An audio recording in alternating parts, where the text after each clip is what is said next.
Pourquoi adopter l'égoïsme stratégique est la meilleure décision selon la sagesse stoïcienne? Pourquoi persistes-tu à croire que donner sans compter te rendra plus aimé, plus respecté, plus digne de confiance? On t'a appris que la vertu résidait dans le sacrifice, que ta valeur se mesurait au nombre de mains tendues autour de toi. Pourtant, chaque fois que tu cèdes par réflexe, une part de toi sait qu'il ne s'agit pas seulement d'altruisme, mais parfois d'un piège invisible. Tu souris, tu dis oui, tu aides, mais à l'intérieur quelque chose se crispe. Ce décalage entre ce que tu montres et ce que tu ressens te ronge doucement. Tu observes tes journées se vider dans les urgences des autres, tes projets attendre au bord du chemin. Et quand la fatigue devient trop lourde, c'est la colère silencieuse qui prend le relais. Tu n'en parles pas vraiment. Après tout, on te répondrait que tout le monde est débordé, que c'est normal d'être sollicité. Alors, tu continues, mais avec cette impression étrange de n'être pas compris. Comme si ton égoïsme stratégique, pourtant naturel, devait être caché pour ne pas heurter les conventions sociales. Combien de temps encore vas-tu repousser ce moment où tu devras choisir? Chaque journée engloutie par les attentes des autres est une journée soustraite à ta propre vie. Les stoïciens nous rappellent qu'ignorer la valeur de notre temps est l'une des fautes les plus graves envers nous-mêmes. Il ne s'agit pas de fuir l'entraide, mais de reprendre le contrôle sur ce que tu donnes et à qui tu le donnes. Et si cette lassitude n'était pas un défaut, mais un signal, un rappel que tes ressources sont précieuses et doivent être protégées comme un trésor? Que dire non parfois n'est pas un manque d'humanité, mais un acte de sagesse stoïcienne. L'égoïsme stratégique n'est pas une fermeture du cœur, c'est une ouverture lucide vers une vie équilibrée et respectée. Sénèque écrivait « Ce n'est pas parce que les choses sont difficiles que nous n'osons pas, c'est parce que nous n'osons pas qu'elles sont difficiles. » Ici, oser signifie poser des limites claires et justes. Sur les méditations stoïciennes, nous explorons ces principes pour t'aider à reconquérir ton temps, ta paix intérieure et la qualité de tes relations grâce à la sagesse stoïcienne appliquée au quotidien. Si ce que tu entends résonne en toi, abonne-toi à notre chaîne Les Méditations stoïciennes. Laisse-nous un like sous cette vidéo. Partage en commentaire ton expérience avec l'art de dire non et transmets cette réflexion à quelqu'un qui donne trop sans recevoir assez. Ensemble, faisons évoluer notre vision de l'aide et transformons-la en force consciente et respectée. Revisitons la première leçon. Comprendre que l'égoïsme stratégique naît souvent de blessures invisibles. Il est facile de juger négativement celui qui décide d'arrêter d'aider les autres, sans chercher à comprendre ce qui se cache derrière ce choix. Pourtant, bien souvent, ce retrait n'est pas le fruit d'une froideur soudaine, mais d'expériences répétées où la générosité a été exploitée. Les stoïciens nous invitent à voir au-delà des apparences et à questionner les causes profondes de nos comportements. Et si cet apparent repli n'était en réalité qu'une forme lucide de protection consciente? Au travail, tu as déjà accepté de prendre sur toi une tâche urgente qu'un collègue t'a confiée, persuadé que tu sais gérer. Au début, tu le fais avec bonne volonté, puis la répétition use ton énergie et grignote tes propres projets. Ton corps te le rappelle, tension dans les épaules, respiration courte, concentration qui se délite. Tu réalises que chaque oui automatique te coûte plus que tu ne veux l'admettre. Marc Aurèle affirmait « Protège ton esprit de ceux qui cherchent à s'en emparer ». Cette mise en garde philosophique nous rappelle que notre disponibilité mentale est aussi précieuse que notre temps. Quand on donne sans discernement, on ouvre la porte à ceux qui confondent gentillesse et servitude. Le stoïcisme enseigne qu'apprendre à filtrer nos engagements est une manière noble de préserver notre intégrité. Reconnaître ces blessures invisibles n'est pas un signe de faiblesse, mais un acte de lucidité. Elles expliquent pourquoi certains gestes autrefois naturels deviennent pesants ou même douloureux. Se l'avouer permet de sortir du déni et d'agir avec plus de justesse envers soi-même. Cette prise de conscience prépare le terrain pour un changement durable. Sénèque écrivait « Celui qui ne sait pas vers quel port il navigue ne trouve jamais de vent favorable ». Appliquer cette vision à nos interactions signifie définir clairement quand et pourquoi offrir notre aide. C'est là que l'égoïsme stratégique prend tout son sens. Choisir nos engagements en accord avec nos priorités profondes. Cela ne ferme pas la porte aux autres, mais oriente notre énergie vers ce qui compte vraiment. En famille, cette fois, tu oses dire non lorsque l'on te demande encore d'organiser un repas alors que tu es épuisé. La surprise est palpable autour de toi, mais tu expliques calmement tes raisons et poses une limite claire. Rapidement, on commence à respecter davantage ton temps et tes besoins personnels. Tu découvres que protéger tes ressources ne détruit pas les liens. Au contraire, cela les rend plus équilibrés. Ainsi se dessine une vérité essentielle. Ce n'est pas la quantité d'aide donnée qui définit la qualité des relations, mais sa pertinence et sa sincérité. En comprenant l'origine silencieuse de certaines résistances, nous pouvons transformer notre manière d'être présent aux autres. Et cette première leçon ouvre naturellement la voie vers une réflexion plus profonde sur la fragilité cachée derrière l'aide inconditionnelle. Posons notre regard sur la deuxième leçon. Voir comment la sagesse stoïcienne révèle la faiblesse cachée derrière l'aide inconditionnelle.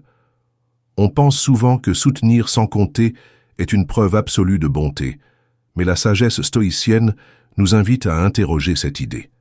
Derrière l'élan d'arrêter d'aider les autres se cache parfois une lucidité sur nos propres limites.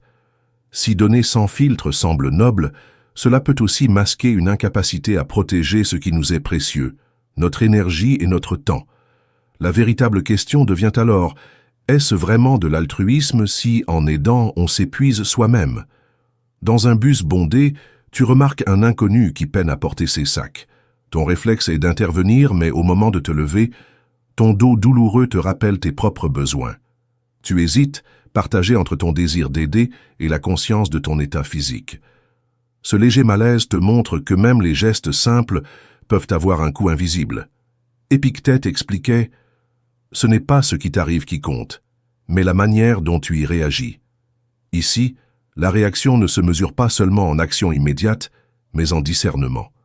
Le stoïcisme enseigne que l'acte juste n'est pas dicté par l'impulsion, mais par la raison alignée sur nos principes. Dans cette scène du bus, choisir de préserver ta santé n'est pas de l'indifférence, mais une forme de respect envers toi-même. Reconnaître cette tension intérieure demande du courage, car elle bouscule notre image idéale d'aidant infaillible. Il ne s'agit pas de devenir insensible, mais de comprendre que se préserver permet aussi d'être plus disponible quand cela compte vraiment. Admettre que nos ressources sont limitées est un pas vers une vie plus équilibrée. Cette honnêteté intérieure est déjà une étape vers un égoïsme réfléchi. Sénèque rappelait « Il faut vivre pour soi si l'on veut vivre pour autrui ». Appliquer cela signifie définir clairement où commence et où s'arrête notre implication personnelle. L'égoïsme stratégique consiste à choisir les causes et moments où notre intervention a un réel impact positif. C'est ainsi que l'on transforme un geste dispersé en aide ciblée et précieuse. Plus tard, dans un repas familial animé, tu déclines poliment une demande pressante d'organiser encore la prochaine rencontre. Tu expliques avec calme que tu as besoin de temps pour toi avant de t'engager à nouveau. À ta surprise, certains comprennent immédiatement et proposent même de partager les responsabilités. Cette réaction bienveillante montre qu'affirmer ses limites peut renforcer les liens plutôt que les fragiliser. Ainsi se révèle une vérité contre-intuitive. Limiter son aide ne diminue pas la valeur des relations, elle peut au contraire les purifier de toute dépendance malsaine. En prenant conscience des faiblesses cachées derrière le don automatique, on apprend à offrir avec justesse et non par réflexe. Et c'est précisément cette lucidité qui prépare le terrain pour comprendre pourquoi donner sans mesure finit par affaiblir sa valeur. Offrons un espace à la troisième leçon. Découvrir que quand donner devient un réflexe, il cesse d'avoir de la valeur. Il y a une différence subtile entre un geste offert avec conscience et un automatisme dicté par l'habitude. Lorsque tu choisis d'aider en étant pleinement présent, ton action porte un poids authentique, mais lorsque ce geste devient un réflexe, il perd sa force et son sens. Les stoïciens nous rappellent que l'égoïsme stratégique ne consiste pas à se fermer aux autres, mais à éviter que l'aide se transforme en simple mécanique vidée de sa substance. Alors, comment retrouver la justesse dans nos élans d'assistance? Dans une petite boutique de quartier, le commerçant te demande encore de l'aider à déplacer des cartons lourds. Tu acceptes par automatisme, même si ton poignet douloureux proteste silencieusement. Ton corps t'envoie des signaux clairs, légère crispation dans la mâchoire, souffle qui se raccourcit, et pourtant, tu continues sans réfléchir, comme si dire oui était devenu ta seconde nature. Marc Aurèle enseignait « Agis toujours avec un but précis ». Cette pensée invite à replacer chaque geste dans une intention consciente, plutôt que dans l'instantanéité impulsive. Dans la scène de la boutique, poser ne serait-ce qu'une seconde pour évaluer ta capacité réelle à aider aurait suffi à transformer l'acte. Le stoïcisme nous apprend ainsi que le discernement est ce qui donne sa valeur véritable à notre contribution. Ce constat peut provoquer une pointe d'inconfort. Réaliser que certains de nos élans généreux ne sont pas motivés par le cœur, mais par l'habitude ou la peur de déplaire. Mais reconnaître cette réalité n'est pas se juger durement, c'est plutôt se donner la possibilité de choisir autrement. Laisser entrer cette lucidité ouvre la voie vers une aide plus rare, mais plus juste. Sénèque soulignait « Celui qui donne promptement donne 2 fois ». Mais ce prompt ne signifie pas agir sans réfléchir. Il appelle à offrir rapidement lorsqu'on sait que notre action est alignée avec nos valeurs et nos moyens. En adoptant cet art du choix, tu pratiques une forme d'altruisme sélectif qui rejoint l'esprit de arrêter d'aider les autres par pure obligation. Ce filtre intérieur permet d'éviter l'épuisement tout en préservant des gestes sincères. Plus tard, dans ton espace personnel à la maison, un ami proche t'envoie plusieurs messages pressants pour obtenir ton aide sur un projet improvisé. Cette fois-ci, tu prends quelques instants pour respirer et vérifier ton agenda mental et émotionnel avant de répondre. Tu déclines poliment en expliquant tes contraintes actuelles et proposes une autre date plus favorable. À ta surprise, il comprend parfaitement et apprécie même ta franchise. Ainsi se dessine une vérité libératrice. C'est la qualité consciente d'un geste qui nourrit durablement les relations, pas sa fréquence automatique. En transformant tes réponses impulsives en décisions alignées sur tes ressources réelles, tu renforces le respect mutuel. Cette 3e leçon ouvre naturellement vers l'idée que sélectionner avec soin où va ton énergie est une manière noble de t'honorer tout en restant disponible aux autres. Reprenons la route vers la 4e leçon. Reconnaître que sélectionner à qui offrir son énergie est un acte de respect envers soi-même. Choisir où placer son attention et ses forces n'est pas un signe de froideur, mais une manière de préserver ce que l'on a de plus précieux. Les stoïciens nous rappellent que dire non peut parfois être l'acte le plus juste que l'on puisse poser. Dans cette perspective, arrêter d'aider les autres de façon indiscriminée devient un choix conscient plutôt qu'une réaction défensive. La véritable question est « Comment savoir à qui offrir notre énergie pour que chaque geste ait un sens ?» Dans un wagon de train bondé, un inconnu engage la conversation et glisse subtilement des demandes de conseils détaillées sur ton domaine professionnel. Tu ressens d'abord une légère fierté qu'on reconnaisse tes compétences, puis une fatigue sourde en percevant que cet échange se transforme en consultation gratuite. Tes épaules s'affaissent. Ton regard se perd par la fenêtre pour échapper à l'intrusion. Ce moment te confronte à la nécessité de décider si ton implication vaut vraiment cet investissement émotionnel. Épictète disait « Celui qui veut plaire à tous ne plaît à personne ». Cette pensée met en lumière le danger de disperser son attention au point de perdre sa propre direction. Dans la scène du train, vouloir répondre à tout prix aux besoins d'un étranger peut sembler généreux, mais dilue ta capacité à répondre présent là où c'est vraiment nécessaire. Le stoïcisme invite ici à mettre en balance le bénéfice réel pour autrui avec le coût pour toi-même. Reconnaître cette tension intérieure demande une sincérité rare. Admettre qu'on ne peut pas être disponible pour tout le monde sans s'épuiser.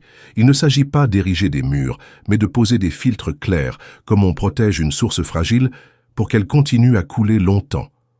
Honorer ses limites, c'est aussi éviter l'amertume qui naît quand on donne au-delà du raisonnable. Cette lucidité ouvre la voie vers une générosité plus maîtrisée. Marc Aurèle enseignait « Le vrai bonheur est de faire ce qui dépend de nous et d'aimer ce que nous faisons ». Appliquer cela signifie offrir notre aide dans des circonstances choisies, où notre engagement est aligné avec nos valeurs et nos ressources. C'est là que l'égoïsme stratégique prend forme. Non pas se retirer du monde, mais agir là où notre contribution a le plus d'impact positif. Ce choix conscient renforce autant notre sérénité que la qualité des liens créés. Plus tard, dans un repas familial animé, un proche insiste pour que tu prennes en charge un projet commun déjà chronophage par nature. Cette fois-ci, tu expliques calmement tes contraintes actuelles et proposes une autre répartition des tâches. La surprise initiale laisse place à une forme de respect nouveau face à ta clarté et ta franchise. Tu réalises qu'en protégeant ton énergie ici, tu peux mieux t'investir ailleurs avec authenticité. Ainsi se révèle une vérité simple mais puissante. Sélectionner avec soin les personnes et les situations auxquelles on consacre son temps préserve autant nos forces que nos relations profondes. En assumant pleinement ce choix, on cesse de subir les attentes pour redevenir acteur conscient de ses engagements. Et cette posture prépare naturellement la réflexion suivante. Comprendre pourquoi rendre son aide rare peut parfois lui donner plus de poids. Marchons avec la 5e leçon. Observez que quand l'aide devient rare, elle inspire plus qu'elle n'épuise. Il existe une magie particulière dans ce qui se fait rare. Plus un geste est exceptionnel, plus il marque les esprits. Les stoïciens nous rappellent que multiplier les interventions finit par en diluer la force, et parfois même à susciter l'attente plutôt que la gratitude. Pratiquer l'égoïsme stratégique consiste à comprendre que chaque oui doit être un choix délibéré, et non un réflexe. La question devient alors, comment doser notre présence pour qu'elle soit source d'inspiration plutôt que de lassitude? Au bureau, ton collègue habitué à solliciter ton aide te demande encore de relire un dossier complexe à la dernière minute. Tu sens immédiatement ce poids familier sur tes épaules et l'envie de céder pour éviter les tensions. Tes mains restent immobiles sur ton clavier. Ton souffle se ralentit tandis que tu évalues l'impact réel de cette interruption. Ce moment suspendu révèle toute la tension entre le désir d'aider et le besoin de préserver tes forces. Épictète disait « Ne gaspille pas ton énergie sur des choses qui ne dépendent pas de toi ». Cette phrase éclaire la situation. Si accepter cette demande t'empêche d'accomplir tes propres priorités, tu nourris une dépendance malsaine plutôt qu'un véritable soutien. Le stoïcisme t'invite ici à orienter tes gestes vers ce qui a un impact durable, au lieu de te disperser dans des urgences artificielles créées par d'autres. La rareté choisie rend chaque contribution plus précieuse. Reconnaître qu'on ne peut pas être constamment disponible n'est pas une faiblesse mais une lucidité protectrice. C'est accepter que ta valeur ne réside pas dans la fréquence de ton aide, mais dans sa pertinence. Cela demande du courage, de briser l'image de pilier infaillible pour devenir une présence sélective et consciente. Et c'est précisément cette posture qui nourrit des liens plus respectueux. Marc Aurèle affirmait « Tout ce qui est rare est cher ». Appliquer cela à tes engagements signifie offrir ton temps et ton énergie dans des contextes choisis, où leur effet sera maximal. Cette approche rejoint l'idée d'arrêter d'aider les autres par automatisme pour privilégier des interventions ciblées. En agissant ainsi, tu renforces non seulement ta sérénité, mais aussi l'impact positif ressenti par ceux que tu choisis d'aider. Plus tard, dans un dîner familial animé, on te sollicite pour résoudre une querelle entre deux proches. Habituellement, tu serais intervenu immédiatement, mais cette fois-ci, tu observes calmement avant de parler. En choisissant le bon moment et quelques mots justes, tu apaises la tension sans t'y épuiser émotionnellement. La surprise générale laisse place à un respect nouveau pour ta capacité à intervenir avec mesure. Ainsi se dessine une vérité apaisante. La valeur d'un geste ne tient pas seulement à son existence, mais aussi à sa justesse et son opportunité. En rendant ton aide plus rare mais plus intentionnelle, tu inspires davantage tout en préservant ton équilibre intérieur. Et cette compréhension ouvre naturellement vers l'art d'utiliser sa générosité comme levier stratégique pour bâtir des relations fortes. Osons entrer dans la 6e leçon, transformer la générosité en stratégie pour attirer des relations fortes et équilibrées. Donner sans compter peut sembler noble, mais lorsque cette générosité devient un réflexe, elle perd souvent sa force. Le stoïcisme nous enseigne que la valeur d'un geste réside dans sa justesse, pas seulement dans sa fréquence. Pratiquer l'égoïsme stratégique n'est pas se fermer aux autres, c'est apprendre à calibrer ses élans pour qu'ils portent réellement leurs fruits. La question centrale devient alors, Comment orienter nos dons de manière à nourrir des liens solides plutôt qu'à s'épuiser? Dans un café animé, un ami te sollicite encore pour relire en urgence un texte important. Tes mains se crispent sur ta tasse, ton regard se détourne vers la rue comme pour chercher une échappatoire. Tu sens cette familiarité pesante des demandes récurrentes qui empiètent sur ton espace mental. Ce mélange de lassitude et de loyauté t'oblige à réfléchir, répondre par automatisme ou préserver ton énergie. Sénèque affirmait « La vie, si tu sais l'employer, est longue ».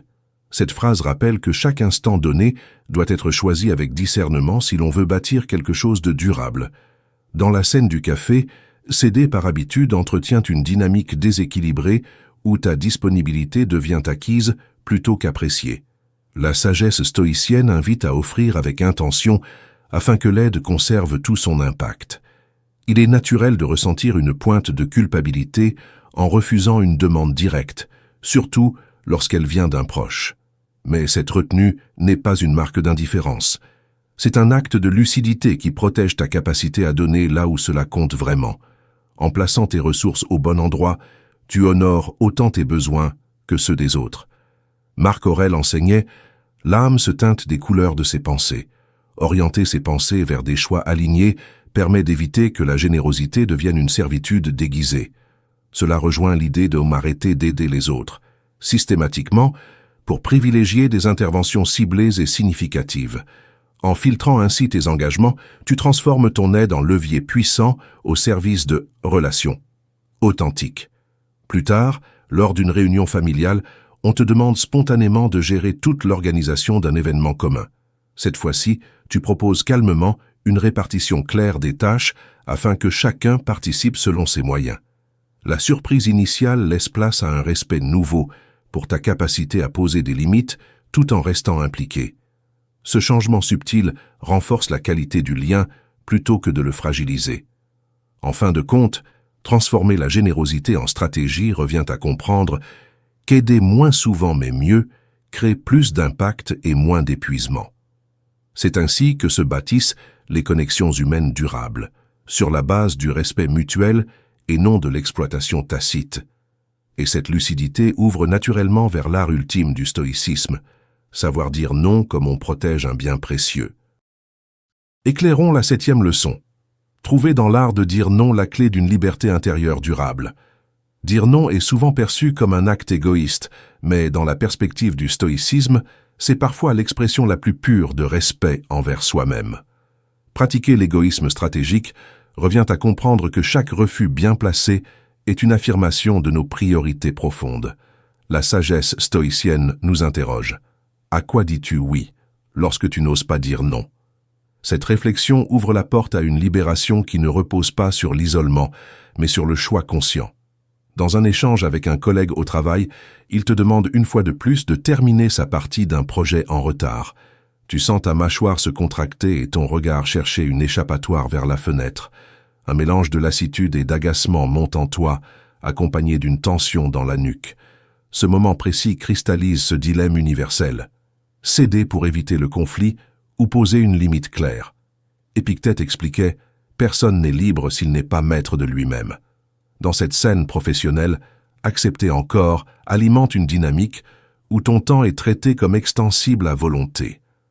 Le stoïcisme t'invite à voir que dire non ici ne ferme pas la porte à la collaboration, mais protège ta capacité à contribuer là où tu choisis vraiment d'être présent. C'est en fixant ces repères que l'on devient acteur de ses engagements plutôt que spectateur contraint. Refuser ne signifie pas rompre le lien. C'est reconnaître que préserver ses ressources mentales et émotionnelles est un préalable pour donner avec sincérité.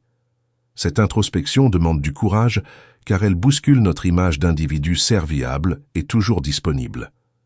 Mais en assumant cette posture, tu redéfinis tes interactions sur des bases plus équilibrées. Ainsi, ton refus devient un acte noble plutôt qu'une offense. Marc Aurèle affirmait « Ne gaspille plus ton temps à discuter sur ce qu'un homme de bien doit être, sois-le ». Appliquer cela dans l'art de décliner consiste à pratiquer un refus respectueux mais ferme, aligné avec tes valeurs et ta vision de vie. Dans ce cadre, arrêter d'aider les autres, aveuglément, n'est plus vu comme un retrait, mais comme un recentrage stratégique.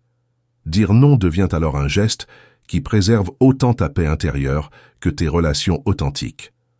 Plus tard, lors d'un repas familial animé, on t'invite à gérer entièrement l'organisation d'un événement alors que tu es déjà surchargé. Tu souris calmement, remercies pour la confiance et proposes une répartition différente des tâches afin que chacun participe équitablement. La surprise laisse place à l'approbation et même au soulagement chez certains membres qui n'osèrent pas refuser eux-mêmes. Ce changement crée un climat nouveau, où les responsabilités sont mieux partagées.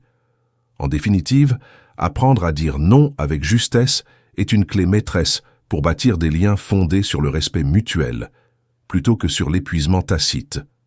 Cette discipline intérieure transforme nos rapports humains en alliances équilibrées, plutôt qu'en échanges asymétriques. En cultivant cet art du discernement, on prépare naturellement le terrain pour vivre selon nos principes les plus élevés, tout en restant relié aux autres, avec authenticité et force tranquille. Au terme de ce cheminement, tu as traversé les épreuves intérieures qui t'ont permis de voir avec plus de lucidité la valeur de ton temps et de ton énergie. Tu as appris que l'égoïsme stratégique n'est pas un repli sur soi, mais un choix conscient, né de l'acceptation stoïcienne de tes limites. La pratique du stoïcisme t'a offert le discernement nécessaire pour distinguer ce qui dépend de toi et ce qui n'est qu'attente extérieure. Tu as vu que dans les relations, l'aide donnée sans mesure perd sa force, tandis que celle offerte avec présence et justesse devient un acte de vertu. Ainsi, c'est dans cette maîtrise sereine que se révèle la véritable sagesse stoïcienne. Désormais, tu sais qu'il est possible d'agir avec bienveillance tout en restant maître de soi. Comme le rappelait Marc Aurèle, l'obstacle sur le chemin devient le chemin. Chaque situation où tu choisis de dire non par respect pour tes ressources devient une occasion d'affermir ta paix intérieure. Le détachement face aux sollicitations incessantes ne te coupe pas du monde. Il te rend plus disponible là où ton geste aura un impact réel. Cette stratégie quotidienne te permet d'éprouver la liberté intérieure que procure la cohérence entre tes valeurs et tes actes, et d'aborder les circonstances extérieures avec stabilité et confiance. Si tu souhaites poursuivre cette exploration aux côtés d'autres esprits en quête de justesse, rejoins notre communauté sur les méditations stoïciennes. Abonne-toi si tu désires marcher plus loin sur cette voie et partage cette réflexion avec ceux qui ressentent le besoin d'arrêter d'aider les autres par pur réflexe. Un like ou un commentaire sont ici des gestes simples mais porteurs. Ils nourrissent une école vivante où l'égoïsme stratégique devient un outil pour forger des relations équilibrées. Ensemble, cultivons cette sagesse stoïcienne moderne comme on entretient un feu clair, sans excès, mais avec constance. Souviens-toi, la sagesse n'est pas une destination, mais une pratique quotidienne. Dans l'art stoïcien de vivre, chaque choix aligné est une victoire silencieuse sur la dispersion et l'usure. Aide quand ton cœur et ta raison s'accordent, préserve-toi quand ils te disent d'attendre. Ainsi se trace le chemin d'un esprit libre, maître de lui-même et ancré dans l'essentiel.